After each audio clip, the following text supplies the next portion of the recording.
All right. Well, Inoxciva, its company has been for well over 30 years in the industry, making liquid CO2 tanks for beverage industry in general, as well as nitrogen tanks and so on. And for the last 10 years also making corny kegs, but it was in 2020 when the company decided to jump into all the different keg types, from 5 liter, 10 liters, all the way to 100 liters. That's a very good question. The difference basically is that there's no difference. The kegs are standard in every brewery. They want to have kegs that are identical to the fleet, so you need to do exactly the same that they already have, with the same quality or better, and just make sure that they have no issues when dispensing beer, moving around, logistics, and so on.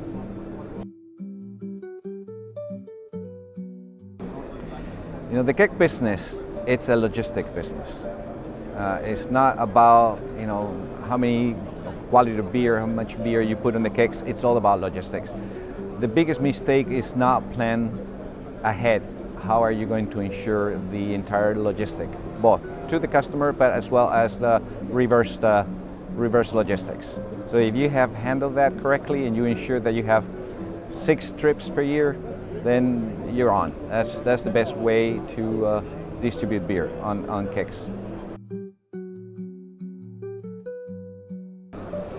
The industry is changing in the sense that the public wants to have a lot of options, which makes the business challenging in terms of, you have more brands, you need to have smaller keg sizes to ensure that you have all the brands, which makes it a little bit more challenging from a profitability point of view.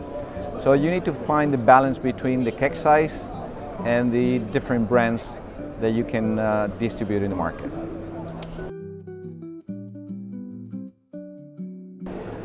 I do like this keg business because besides the industry that serves, it's an extremely sustainable business.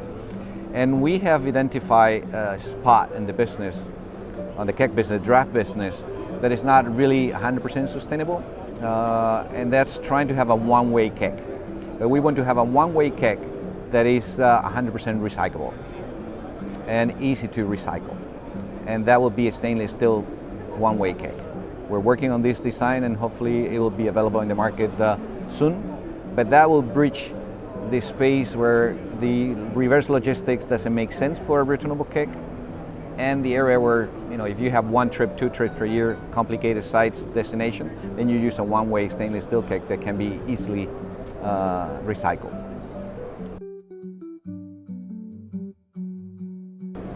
My advice will be, think ahead.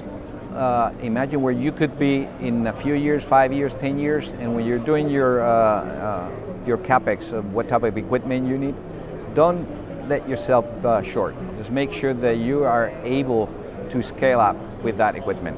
It doesn't add much value when you go from, let's say 1,000 hectoliters to 2,000 hectoliters, the same value pretty much, but you're ready for the future.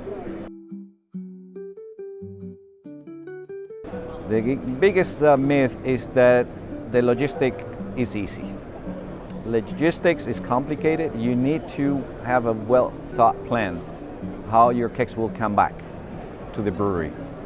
And it's not complicated to do the proper maintenance, but you have to do the proper maintenance. You have to clean the kegs. It's your quality that we're talking here about. If you don't have proper maintenance, it can affect your quality. If you don't have proper logistics, it will take longer for the kegs to return to the brewery, and at the end of the day, there's cash flow that affects your bottom line. Absolutely, it's always cash flow. It's always cash flow. Awesome, Alejandro, you've been awesome. Thank you so much. Thank you so much, John. And I hope everybody found that useful. Thank you so much.